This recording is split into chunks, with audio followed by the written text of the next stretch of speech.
बहुत समय पहले सिंधुगढ़ राज्य में राजा अजय सिंह और रानी दृष्टि का शासन था। राजा बलशाली थे और रानी अपनी बुद्धिमत्ता और दूरदर्शिता के लिए प्रसिद्ध थीं। पड़ोसी राज्य के राजा भीमकेतु से उनकी बैठता थी। दोनों ने मिलकर राज्य को समृद्ध बनाया, लेकिन एक दिन अंधकार छा गया। रात के अंधेरे में अचानक दुश्मन सेना ने राज्य की सीमाओं पर हमला कर दिया। यह हमला पड़ोसी राज्य के राजा भीमकेतु का नहीं था, बल्कि कोई अज्ञात शक्ति थी। सैनिकों ने सूचना दी कि दुश्मनों के पास कोई अदृश्य शक्ति है, जिससे वे रात के अंधेरे में गायब हो जाते हैं। राजा अजय सिंह ने क्रोध में आकर युद्ध का ऐलान कर दिया, लेकिन रानी दृष्टि ने उन्हें रोकते हुए कहा, जो दिखे वही शत्रु नहीं होता, जो सुने वही सत्य नहीं होता। धैर्य रखकर जो देखे बारीकी से, वही हर संकट को जीत सकता। रानी दृष्टि ने राजमहल की पुरानी पांडुलिपियों को पढ़ना शुरू किया। उन्होंने पाया कि सदियों पहले इसी भूमि पर अदृश्य योद्धाओं का एक कबीला रहता था, जो छलावरण और धुएं की चालें जानता था। तभी उन्हें समझ आया कि यह कोई साधारण हमला नहीं, बल्कि गहरी साजिश है। रानी ने एक गुप्त योजना बनाई। महल के सबसे बुद्धिमान कारीगरों से विशेष चंदन और सुगंधित धुएं की मशालें तैयार करवाईं।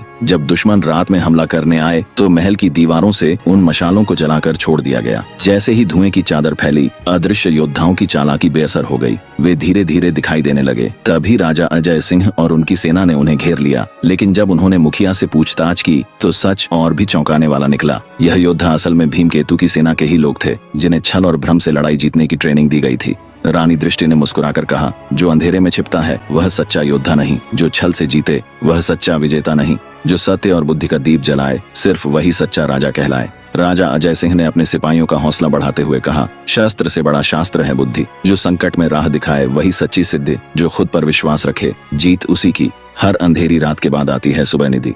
राजा अजय सिंह ने भीमकेतु को संदेश भेजा कि युद्ध की जीत केवल ताकत से नहीं, बल्कि बुद्धि और सच्चाई से होती है।